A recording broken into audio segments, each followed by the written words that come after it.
श्री शिवाय नमस्तुभ्यम। आज हम भाइयों चैत्र पूर्णिमा व्रत की कथा का श्रवण करेंगे। प्राचीन काल में एक नगर में एक वैश्य रहता था। वह बहुत ही धार्मिक और सत्यवादी था। उसकी पत्नी भी पतिव्रता और सुशील थी।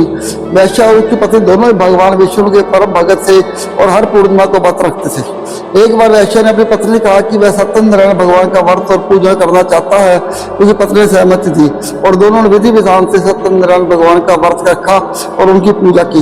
व्रत के प्रभाव से वैश्य के घर में धन धान्य की वृद्धि होने लगी और उसका व्यापार भी बहुत चलने लगा।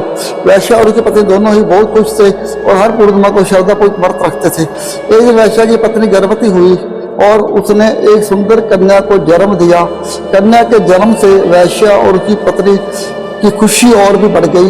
उन्होंने कन्या का नाम कलावती रखा।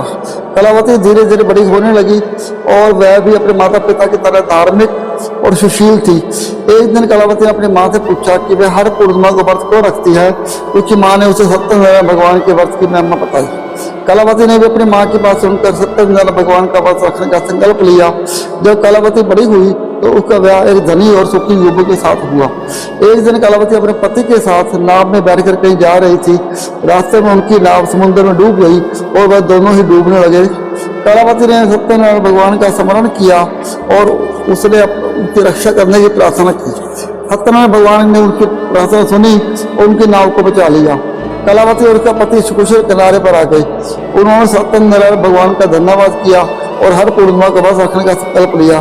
तब से कलावती और उसका पति हर पूर्णिमा को श्रद्धापूर्वक व्रत रखते थे और सत्यनारायण भगवान की पूजा करते थे। उनकी भक्ति से प्रसन्न होकर सत्यनारायण भगवान ने उन्हें सभी सुख समृद्धि प्रदान की और अंत में उन्हें मोक्ष की प्राप्ति हुई। ये कथा चैत्र पूर्णिमा व्रत की महिमा को दर्शाती है। इस व्रत को करने सभी मनोकामनाएं पूर्ण होती हैं और अंत में मोक्ष की प्राप्ति होती है। इसलिए हर किसी को श्रद्धा और भक्ति के साथ चैत्र पूर्णिमा का व्रत अवश्य रखें। श्री शिवाय नमस्तुभ्यम।